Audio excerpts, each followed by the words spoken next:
So in this video, we're going to be creating an app that uses the new Amplify UI component. The authenticator component adds complete authentication workflows with minimal configuration. So we'll start with npx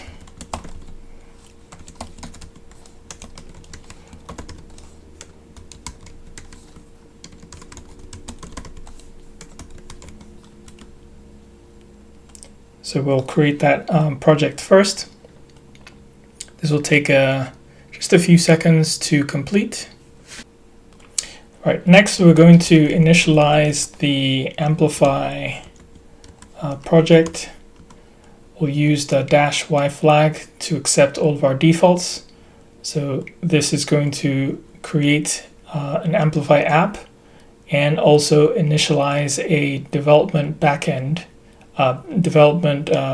environment. And so this also will take a few seconds. Next, we are going to add the auth feature to our project. So I'll do Amplify Add Auth. I will select the default configuration, set it up to have users sign in via email, and then I'll click I'm done. Next, I'm going to push this to the cloud, also passing in the Y flag to accept all the defaults so I don't have to click through or accept any of the questions that it's asking me. All right, so now this is done, we're going to jump into the Amplify Console, and over here you'll see the app that I just created. It's called Auth Comp. So you'll notice that it has a backend environment, but it doesn't have a front end. So the next thing we want to do is to add our front end to this project. I am going to go into Visual Studio Code, and we're going to make some changes in here to deploy this to. All right, so what I'll do, I'll check the status of this. I'm going to add, and then I'm going to commit.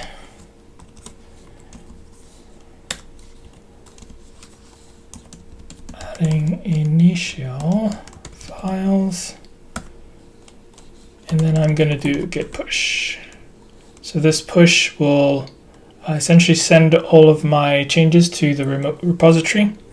Now I can go to my Amplify project in the console.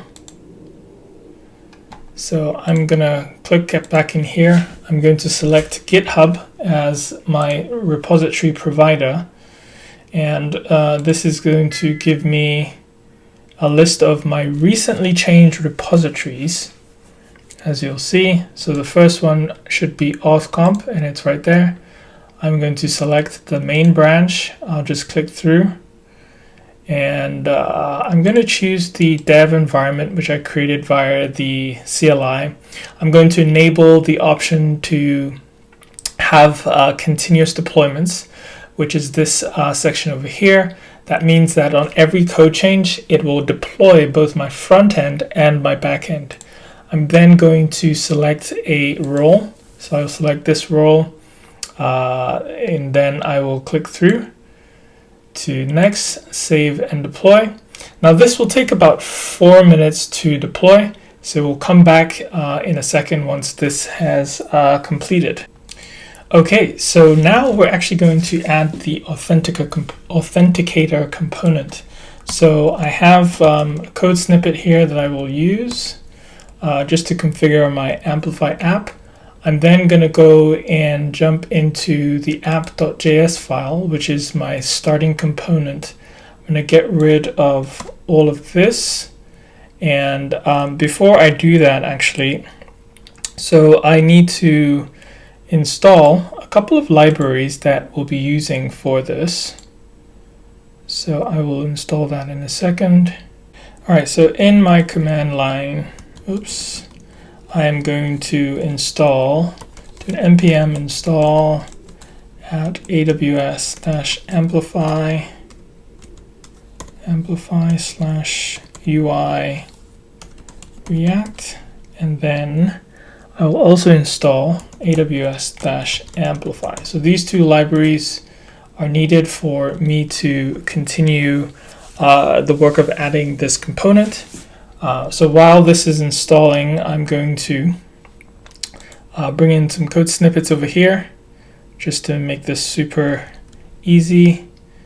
So paste that in there. So what we're doing here is that we're importing Amplify from this library. We're also importing the authenticator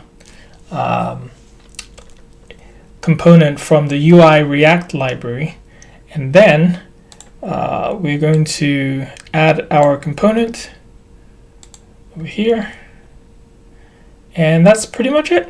So let's run this locally before we push this to Amplify. So let's do an npm run start. All right, so I've added the changes and I've started this app locally. And so this is what it looks like. You can create an account by submitting your email and password, and you're all set with the component. So what we want to do now is that we want to actually deploy this to Amplify hosting. So if you go into Amplify hosting, this is our default application, and this is the app without the component. So we're just going to check in our changes and then deploy this to Amplify hosting. All right, so I'm going to check for changes. You notice that I have these changes, so I'll do git add and git commit. Let's just put a simple comment in there, updated. Then I'm going to do a git push. Now, before I do a git push though, what I want to do is I want to go into Amplify Console. Now, notice that if you go back here, this build, let's look at the build history. This build took 4 minutes, 32 seconds, right? And I do not want to build my backend again because nothing has changed. So I'm going to go into the environment variables, and I'm going to add an environment variable which says Amplify diff backend, and set that to true.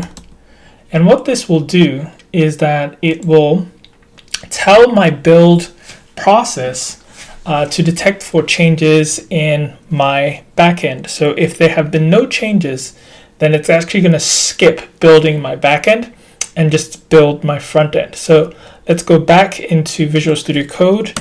We do a git push, and this push will trigger a new build. As you can see, it's starting a new build and it's provisioning. So we'll wait to see how long this takes, and then we will complete the project. All right, so my build has successfully completed. And when I click on the URL, you'll see the auth component here. So that's pretty much it. Those are the steps you need to do in order to add the authenticator component to your application.